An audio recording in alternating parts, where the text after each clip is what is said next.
24 दिसंबर 1956 was a legendary date. You know why? क्योंकि इस दिन अल्लाह ताला ने बलोचों को एक अजीम शख्सियत से नवाजा, जिनको हम मुबारक काजी का नाम लेते हैं। अगर आप किसी बलोच से ये पूछें कि मुबारक काजी कौन है तो आपको बता देगा। अगर आप मुबारक काजी का नाम ना लें और सिर्फ बलोची पोएट के यानी कि शायरी के बारे में पूछ लें तो आपको मुबारक काजी का नाम लेगा, क्योंकि मुबारक काजी ने बलोचों के अंदर जो नाम कायम किया है, आज हम उसके बारे में बात करेंगे।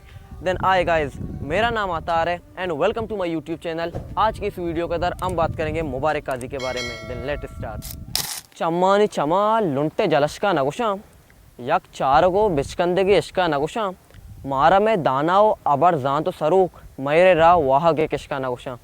जी हाँ, मुबारक काजी ने ये लिखा है। अगर हम बलोची अदब के बारे में कोई किताब लिखें तो अगर उस किताब के अंदर मुबारक काजी का नाम ना आए तो वो किताब अधूरी रहेगी।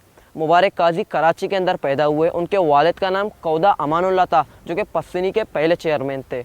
उन्होंने अपनी बेसिक एजुकेशन पस्सिनी के प्राइमरी स्कूल से मुकम्मल की और फिर वो आला तालीम के लिए कराची चले जाते हैं, मगर कुछ फैमिली प्रॉब्लम्स की वजह से वो फिर से आ जाते हैं। मगर 1976 में वो फिर से कराची जाते हैं और कराची के MS कॉलेज में एडमिशन लेते हैं और 1984 में वो अपना पहला MA कंप्लीट करते हैं और अच्छे नंबरों से पास करते हैं। फिर 1986 में वो फिर से MA के लिए एडमिशन लेते हैं और डबल MA करते हैं और उसको पास करने के बाद पस्सिनी रवाना हो जाते हैं। जब वो 11-12 साल के थे तो उनके अब्बू पस्सिनी के म्यूनसिपल कम्युनिटी के चेयरमैन थे और उनके दफ्तर के अंदर बहुत से रसाले आते थे, तो मुबारक काजी उनको पढ़ लिया करते। जब वो घर के अंदर जाते तो उनका शौक बलूची के अंदर था और वो बलूची रसालों को पढ़ लिया करते, तो उनको पढ़ने के बाद उनकी बलूची बचपन से स्ट्रॉन्ग होती चली गई।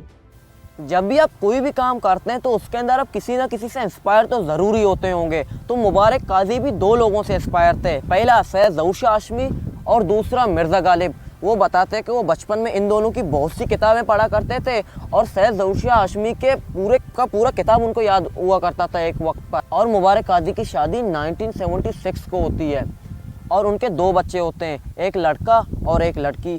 और एक फैक्ट मैं आपको बताता चलूं कि मुबारक काजी ने जो अपना पहला शेर लिखा था उसका तर्ज भी उन्होंने खुद दिया था। मुबारक काजी फरमाते हैं कि उनकी शायरी एक दर्स है। आप उनके कैरेक्टर को देख के जज नहीं कर सकते वो कैसे इंसान है। एक ऐसा बंदा जो सोशल मीडिया के ऊपर गालियां के स्टेटमेंट पास कर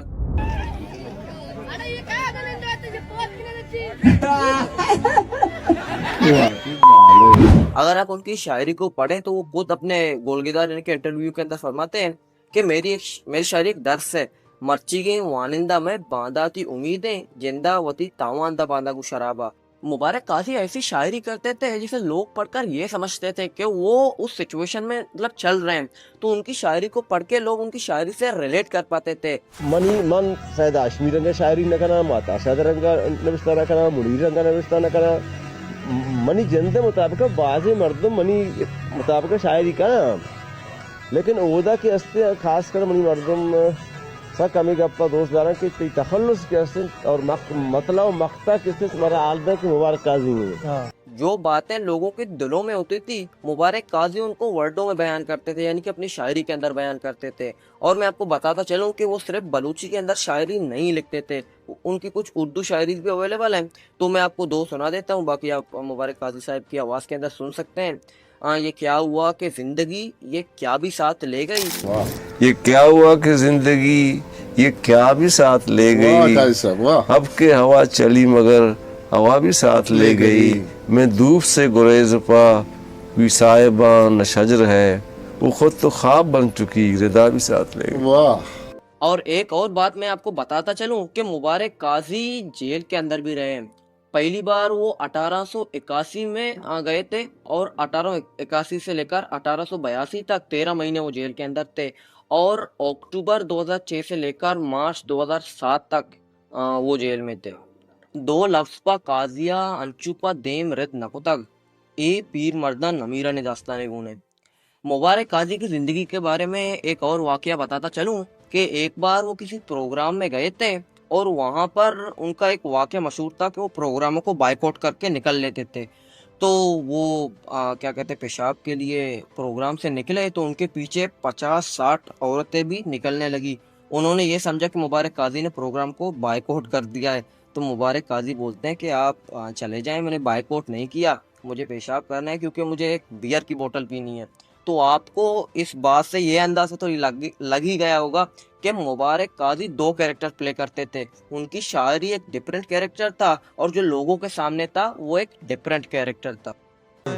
बुरो बुरो के पतो किल किसान माह जरंत मजल मजल मनी दिलबर चिराग ताहनाए शपा जिताइए आशा पर रोशने चक्का से शपा जिताइए आशा पर रोशने चक्का से कदी बलित दरे चर चिराग ताहनाए मां रोचे सरजमे बाला काजी सोत बड़े चबा में सरगरगा सर चिराग ताहनाए। इस बात में कोई शक नहीं कि मुबारक काजी ने हर तरह की शायरी की। आप कह सकते हैं कि उन्होंने शायरी को खत्म कर दिया।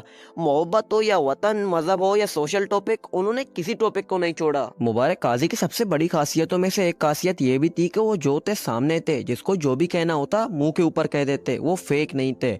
और लोगों को उनकी शायरी के बाद उनका ये कैरेक्टर बहुत ज्यादा पसंद था। मुबारक काजी की जिंदगी को एक वीडियो के अंदर कवर कर पाना इम्पॉसिबल के बराबर है।